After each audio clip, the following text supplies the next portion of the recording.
यहाँ पर एक क्वेश्चन है, मोलर कंडक्टिविटी। मोलर कंडक्टिविटी को हम लेमड़ा एम से रिप्रेजेंट करते हैं। यहाँ पर लेमड़ा के बेस पर एम मोलर के लिए और लेमड़ा किसके लिए, कंडक्टिविटी के लिए सिंबल है। ये मोलर कंडक्टिविटी किसकी है, ऑफ 0.007 मोलर एसिटिक एसिड के लिए है। यानी ये मोलर कंडक्टिविटी किसके लिए है, CH3COOH यानी एसिटिक एसिड इलेक्ट्रोलाइट के लिए है, जो कि कितनी है, इज़ 20 सीमेंस सेंटीमीटर स्क्वायर पर मोल। और इस एसिटिक एसिड का कॉन्सेंट्रेशन यानी C किसके लिए, CH3COOH के लिए कितना है, 0.007 मोलर। आगे क्वेश्चन में क्या कहा जा रहा है, what is the dissociation constant of acetic acid यानी Ka। यहाँ पर K के बेस पर A को लगाया गया है। यहाँ पर A यानी एसिड हमारे एसिटिक एसिड को डिनोट करता है और K जो है कांस्टेंट को डिनोट करता है। यानी यहाँ पर हमें डिसोसिएशन कांस्टेंट एसिड के लिए बताना है। यहाँ पर क्या गिवन है, molar conductivity of H positive ion at infinite dilution यानी लेमड़ा नॉट, है ना। यहाँ पर नॉट किसके लिए सिंबल है, एट इन्फिनिट डाइल्यूशन यानी अनंत तनुता पर। इसे हम लेमड़ा इन्फिनिटी से भी डिनोट करते हैं, जो कि कितना है, 350 सीमेंस सेंटीमीटर स्क्वायर पर मोल, है ना। एक मोल के लिए है, यानी ये क्या है, मोलर कंडक्टिविटी है एट इन्फिनिट डाइल्यूशन। और यहाँ पर क्या गिवन है, molar conductivity of acetate ion at infinite dilution. इसको हम लेमड़ा इन्फिनिटी से भी डिनोट करते हैं। इसकी वैल्यू कितनी गिवन है, 50 सीमेंस सेंटीमीटर स्क्वायर पर मोल, है ना। ये भी एक मोल के लिए है, यानी molar conductivity at infinite dilution. Choose the correct option.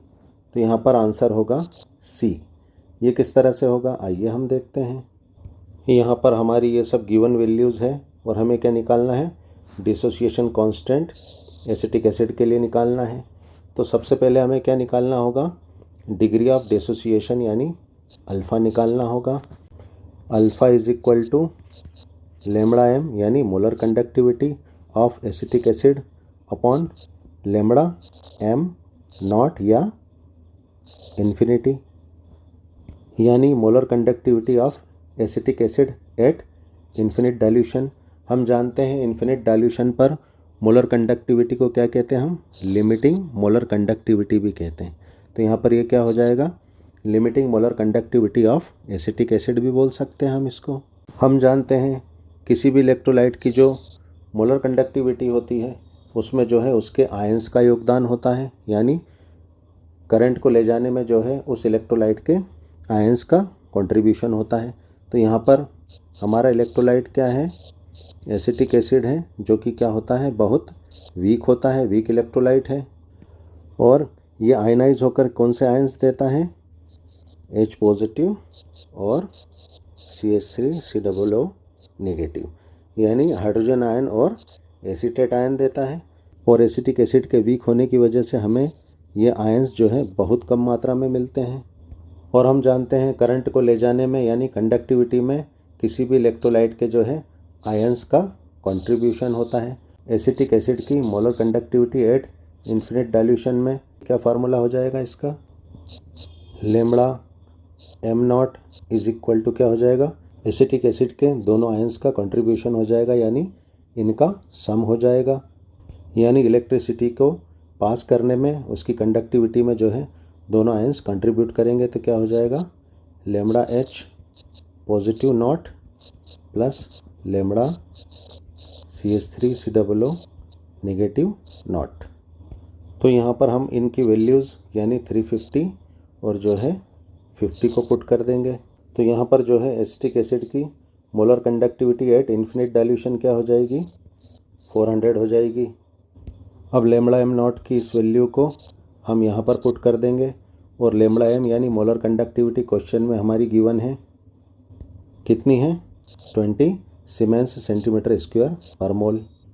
तो यहाँ पर इनके वैल्यूज़ पुट करने पर 20/400, 0 से 0 कैंसिल, यहाँ पर क्या हो जाएगा, 2 1 जा 2, 2 2 जा 4, यानी यहाँ पर जो है डिग्री ऑफ डिसोसिएशन कितनी आ जाएगी हमारे 1/20 आ जाएगी। अब हमें क्या निकालना है, एसिटिक एसिड के डिसोसिएशन कांस्टेंट की वैल्यू निकालना है यहाँ पर।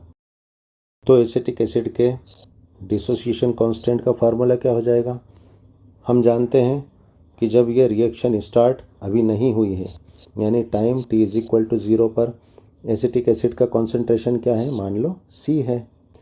चूँकि रिएक्शन अभी स्टार्ट नहीं हुई है, यानी t इज़ इक्वल टू 0 पर है, टाइम 0 है, तो ना हमें जो है H पॉजिटिव मिला है ना एसिटेट आयन मिला है, यानी अभी एसिटिक एसिड डिसोसिएट नहीं हुआ है, यानी H प्लस भी 0 है और एसिटेट आयन भी 0 है।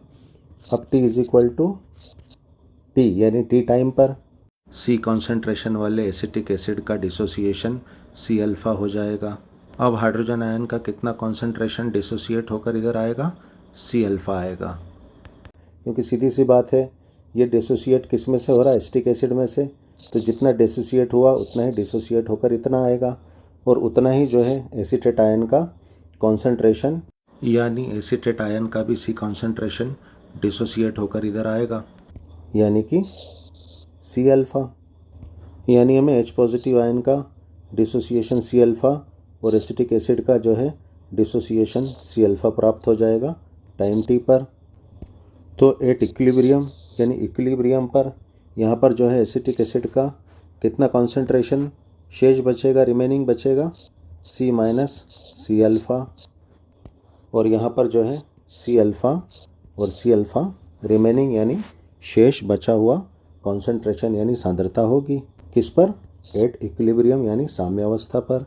तो हमारे Ka यानी एसिड डिसोसिएशन कांस्टेंट की वैल्यू क्या हो जाएगी, प्रोडक्ट का कॉन्सेंट्रेशन अपॉन रिएक्टेंट का कॉन्सेंट्रेशन, यानी Ka is equal to C alpha into C alpha upon C minus C alpha. तो नेक्स्ट स्टेप में क्या हो जाएगा, C square alpha square upon C minus C alpha. यहाँ पर C को हम कॉमन बाहर निकाल लेते थे, क्या हो जाएगा C और ब्रैकेट में हो जाएगा 1 माइनस अल्फ़ा।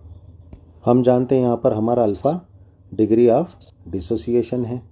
अब यहाँ पर एक C से एक C कैंसिल, तो क्या हो जाएगा हमारा C alpha square upon 1 minus alpha.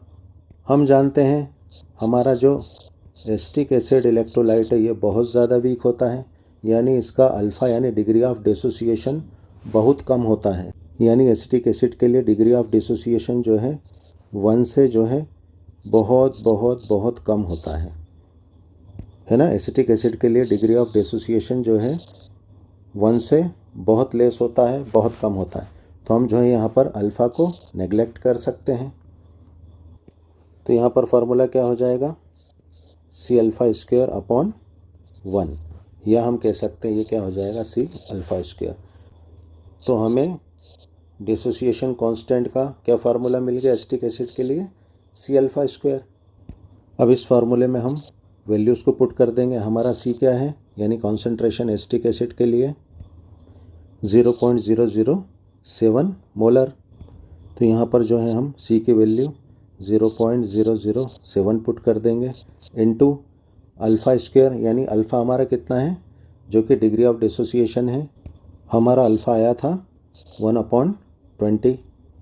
तो यहाँ पर हम जो है इसकी वैल्यू पुट कर देंगे और इसका स्क्वायर है।